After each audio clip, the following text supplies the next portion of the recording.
Great rivalries don't have to be built on hatred. They are built on respect. On a respect of excellence. Coach K. Unless it's Storm and Manly. Better stay. Oh, done again!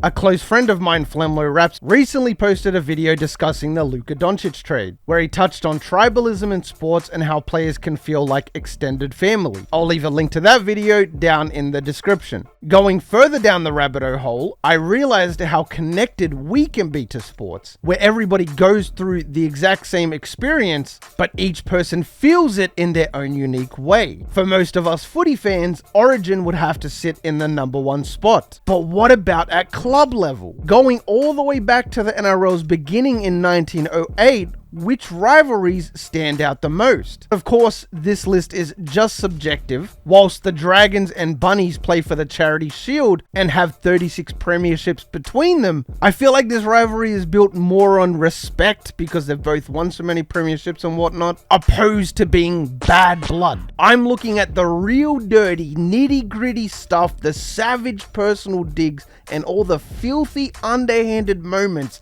in between. There are a couple on this list that are out of respect. I'd love to hear your list and the reasons behind it in the comments. And let's make this a big community post where everybody's talking about what they would consider the biggest rivalry. Welcome to Harbour NRL. Let's kick off.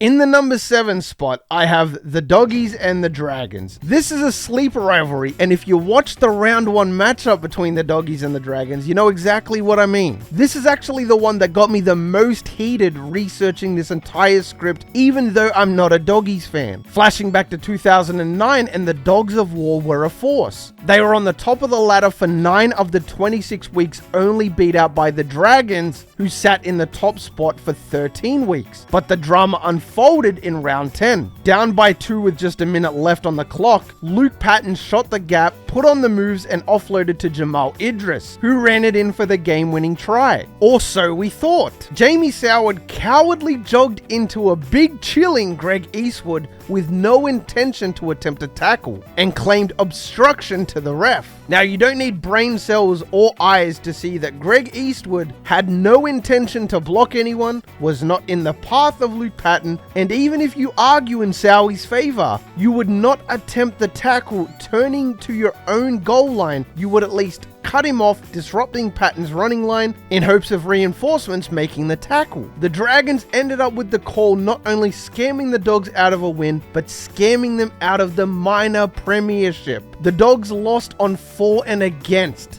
tied on premiership points with the Dragons. It pisses me off just looking at it, man. It's insane. Funnily enough, just after the round 1 matchup between the Doggies and the Dragons, Jamie Soward tweeted himself, "Dogs fans still talking about 09 with a bunch of laughing emojis." You can't make this up, mate. This is great. This is cinema. Like I said, it's a sleeper, but whenever these two teams play, I've always specifically got it circled. Something always is going to happen. And it also breaks in the list perfectly. In #6, I have Manly and Para. This rivalry is all about two teams and fan bases that couldn't be more different. Manly, dubbed the Silvertails, and from an OG Para fan's perspective, carry a reputation for being a bit more polished and privileged. On the other hand, Parramatta and the Eels represent the working class of Western Sydney. This clash of cultures fueled decades of wild games, with the rivalry marked by a deep-seated dislike for one another. It sparked in the 1976 Grand Final, with Manly barely edging out Para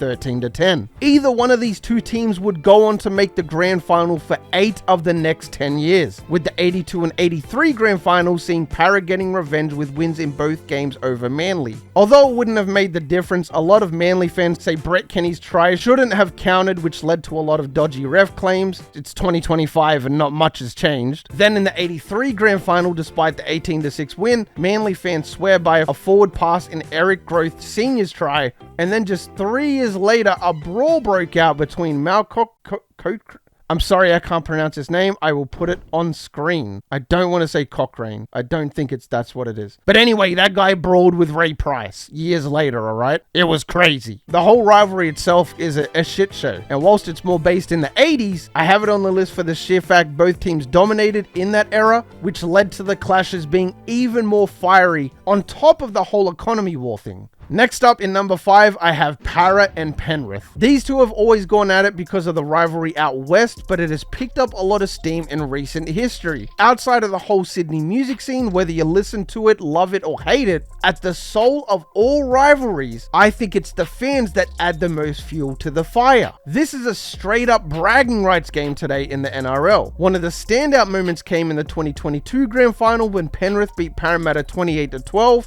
to go back to back. Cleary strutted like the king he is after the win, rubbing it in. Panthers fans ate it up, notoriously taunting Eels fans on Twitter for not being able to get it done when it mattered. And by the way, if you are not on NRL Twitter, it is the absolute greatest and funniest thing on the planet. If there's a big blowout, check their full-time post, and I guarantee you it is better than any comedy movie that came out in the last 20 years. There was also a penalty goal in the 2021 finals. Para fans called it soft. Then in 2023, Gutho got hit with a high shot from Dill Edwards. That wasn't called, which added even more fuel to the Panthers' a cheater's chance. Romy also apparently posted Parahu on an Instagram story after they had beat them in 2020, but these are just whispers. I can't actually find this screenshot anywhere. There is no physical proof that this post ever happened, so definitely take it with a grain of salt. In fact, take it like it didn't happen, but it is something I could see Jerome Luai doing, I guess.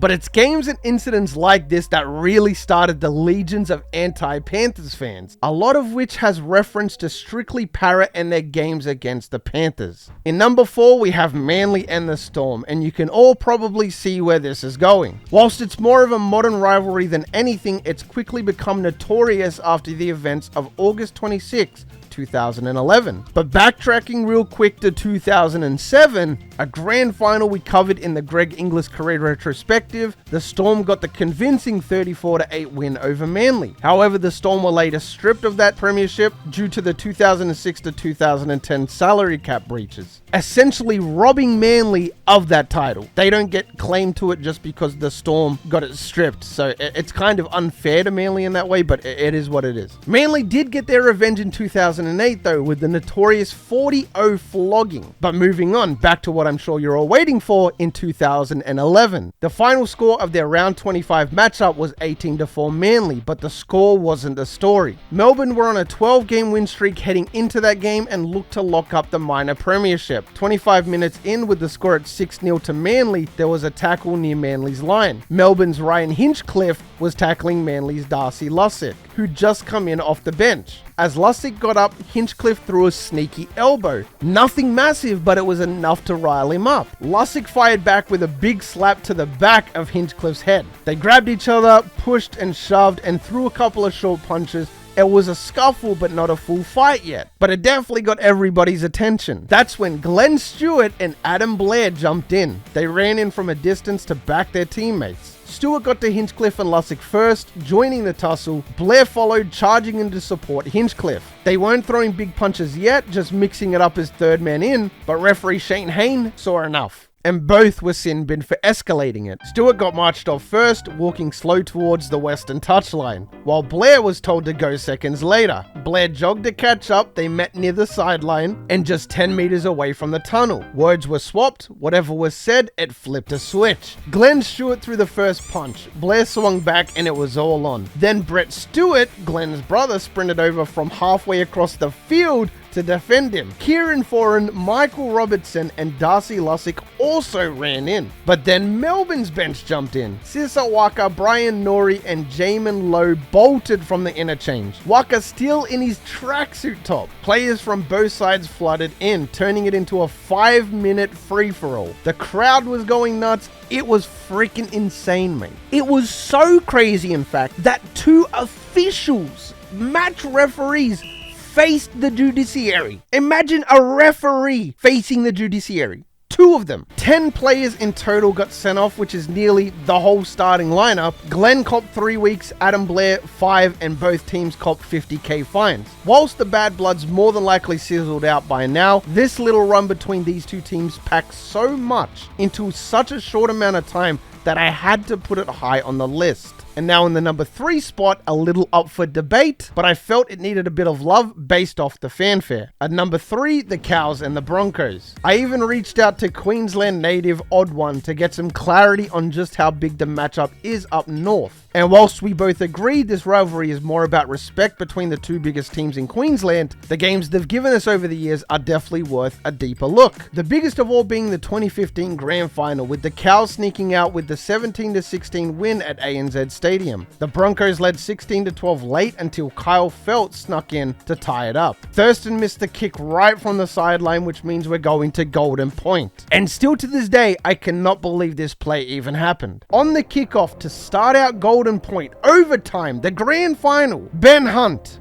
drops the ball straight off the hands. Still to this day, I would pay any amount of money to see a Brisbane fan's live reaction to that exact moment. Thurston nailed the go-ahead field goal and the Cowboys won their first and only premiership. There's a lot of little push and shove instances, like there is with any two teams really, and there were some friendly jabs post-game with Michael Morgan saying the Cows weren't the little brother anymore. And whilst this one might not be out of bad blood, I still gotta give these two teams props for as good as they have been since they joined the comp and for how many times they've entertained us all. Now, at number 2, I have the Roosters and the Storm. Now, these two might not have a century-old history like some rivalries, but what they lack in tradition, they make up for in intensity. This is a battle of modern footy powerhouses. Two clubs that have single-handedly dominated the NRL era. And at the heart of this rivalry is a very simple truth. The Roosters and Storm don't just want to win, they want to prove that they are the best. And when two teams with that mentality go one-on-one, sparks fly. Specifically the 2018 Grand Final. Despite Cooper Cronk's broken scapula, the Roosters put on a masterclass, shutting down Melbourne in a 21-6 win. And of course, with Cronk being a Storm legend, leading his team to a premiership against them with an injury, absolute cinema. The 2019 preliminary final was another chapter in the rivalry, with the Roosters again being too strong, knocking Melbourne out of the competition on their way to back-to-back premierships. Then came the 2021 Brandon Smith drama, when the Storm hooker openly admitted his desire to play for the Roosters before even leaving Melbourne. This of course only made their future matchups even more intense. But before we go into our number 1 rivalry, I decided to add some honorable mentions to the list. These rivalries aren't necessarily big, well-known, or stretch over that long a time, but I felt for a period of time the rivalry was so intense that I had to feature it on the list. And our first honorable mention is the Sharkies and the Dragons, a local grudge match between neighbors just 20 kilometers apart. On September 19th, 1999, in a preliminary finals game, the Dragons beat the Sharks 24-8. The Sharks had led 8-0 at halftime after a David Peachey try, but Anthony Mundine's second half hat-trick turned it around for St. George, sending them to the grand final against the Melbourne Storm. A lot of fans, but specifically Shark fans, love to point out the Dragons' dead dynasty, a comparative nod to their dominance in the 50s and 60s, where they won, of course, 11 straight premierships, but then their team not really doing a whole much of anything after that era. The next honorable mention is the Raiders and the Tigers, but this one is tied to a single game, the 1989 Grand Final, said to be one of not just the best Grand Finals of all time, but one of the best games in general. The Raiders squeaked out the 19-14 win in extra time, and this game had all the elements of a great story. Balmain led 14-8 with 2 minutes left after tries from James Grant and Paul Sirenen. Then Canberra's Steve Jackson crossed the line in the 78th minute, which some Tigers fans say was held up, but the ref said try. Mal Meninga kicked it from the sideline to tie it at 14, forcing extra time. And then in the 96th minute, you heard that correctly, regular game is 80 minutes, they went nearly 20 minutes into Golden Point. John Ferguson scored off a Laurie Daly chip, and Chris O'Sullivan sealed it with a field goal. Tigers fans were gutted over Benny Elias's missed field goal attempt late, and OG Raiders fans call it their golden moment. This kept things between the two clubs fiery for a while, but as we know today, there's not too much between the two teams. Now that our honorable mentions are out of the way, moving on to our number 1 spot, and I'm pretty sure everybody would already know what it is, I'm going to go with the Bunnies and the Roosters. The oldest and the greatest in terms of time, over 100 years and nearly 250 games of history